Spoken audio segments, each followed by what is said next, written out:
প্রত্যেক বছরের মতো এবারেও তিথি মেনে অনুষ্ঠিত হল রায়গঞ্জের ঐতিহ্যবাহী গোষ্ঠ লীলা উৎসব। এবছরে এই উৎসব 94তম বর্ষে পদার্পণ করল। উৎসব কমিটি সূত্রের খবর, 94 বছর আগে এই উৎসবের প্রচলন করেছিলেন প্রয়াত পণ্ডিত গোপাল চন্দ্র মণ্ডল। প্রত্যেক বছর এই উৎসব উপলক্ষে মেতে ওঠেন রায়গঞ্জ শহরের ধর্মপ্রাণ মানুষজন। বিভিন্ন ধর্মীয় ট্যাবলো সহযোগে অনুষ্ঠিত হয় সুবিশাল শোভাযাত্রা। কিন্তু এবছরে যেহেতু করোনার আবহ চলছে, সে কারণে শোভাযাত্রার জাঁকজমকতা কমিয়ে দেওয়া হয়েছে। করোনা সংক্রমণ রুখতে সচেতনতা বিধি অবলম্বন করেই উৎসব কমিটির জনাকয়েক সদস্য মিলে আজ গোষ্ঠযাত্রার আয়োজন করেন। আজ দুপুরে রায়গঞ্জের বন্দরের গোপাল বান্ধব পাঠশালা চত্বর থেকে এই গোষ্ঠযাত্রার সূচনা হয়। শহরের এমজি রোড, ঘড়িমোড়, মোহনবাটি, শিলিগুড়ি মোড়, এলআইসি মোড়, নিশীথ সরণি সহ বিভিন্ন এলাকা পরিক্রমা করে গোষ্ঠযাত্রা এসে শেষ হয় বন্দর হাটখোলা এলাকায়।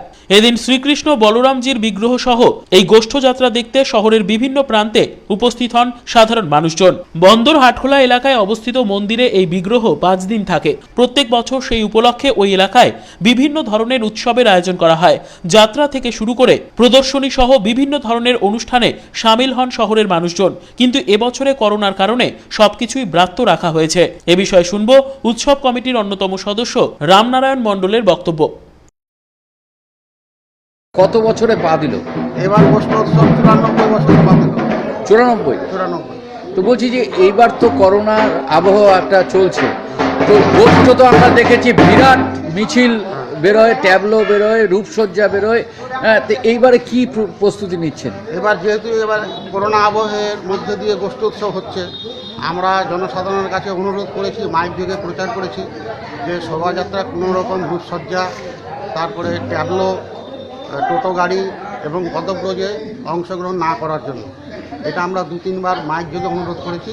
শুধু কমিটির সদস্যরাই শ্রীকৃষ্ণ বলরামজির বিগ্রহ নিয়ে যেটা নিয়ম রক্ষা আছে সেটা পরিক্রমা করে আমরা গোষ্ঠমন্দির প্রাঙ্গণে প্রবেশ করব। কোথা থেকে কোথায় যাবেন? এটা এখান থেকে শহরে থেকে তারপরে আমরা বন্দর হাটখোলা গোষ্ঠ উৎসব প্রাঙ্গণে আসবো।